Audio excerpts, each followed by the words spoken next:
Cvirka su žmona, dailininkė Marija Cvirkienė, irgi pasitraukė į Rusiją, o sūnus taip pat per karo pradžios, taip sakant, chaosą ir betvarkę liko mano mamos žinioje.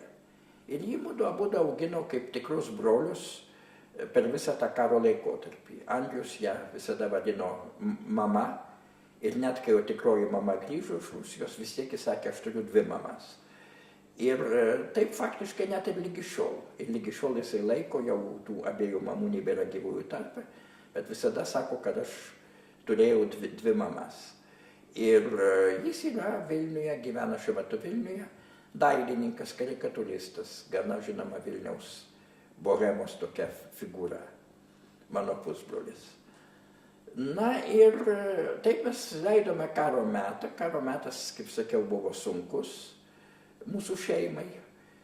Visiems jis buvo sunkus, kai kam net labai sunkus, sunkesnis negu mums, bet mums buvo, taip sakant, nelengva, nes daugelis pažįstamų su mūsų šeima stengiasi nepalaikyti jokių ryšių, kaip su kairiųjų, beveik komunistų šeima, esančia pavojuje, ir išskyrus keletą žmonių.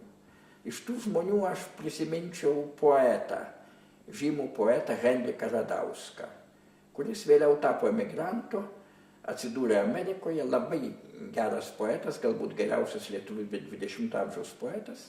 Jis tada irgi gyveno Kaune, o mes karo visą laikotarpį praleidom Kaune.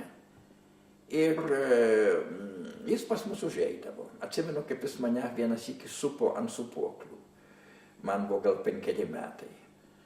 Jis buvo tėvo bičiulis iš prieškarinio laiko ir, taip sakant, jam užteko drąsos, taip sakant, mūsų šeimą lankyti, neužmiršti ir, ta prasme, truputį moraliai palaikyti. Kitas toks buvo poetas Kazys Boruta, vėliau Stalino kalinys.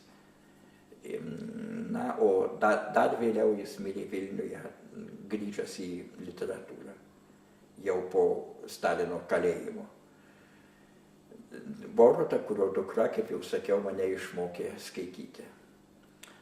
Na, vadinasi, toliau grįžo tarybinė kariuomenė, vokiečiai pasitraukė iš Vilniaus, iš Kauno ir grįžo tėvas. Nuo to laiko mes persikėlėm iš Kauno į Vilnių.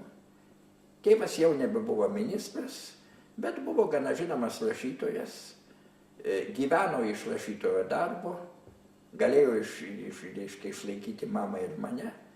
Ir Vilniuje mes gavome butą ir tame bute gyvenome labai ilgus metus.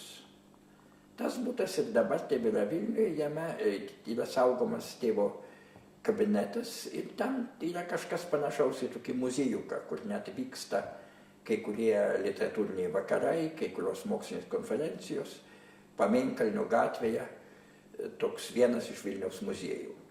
Man tai yra tiesiog gimtasis butas.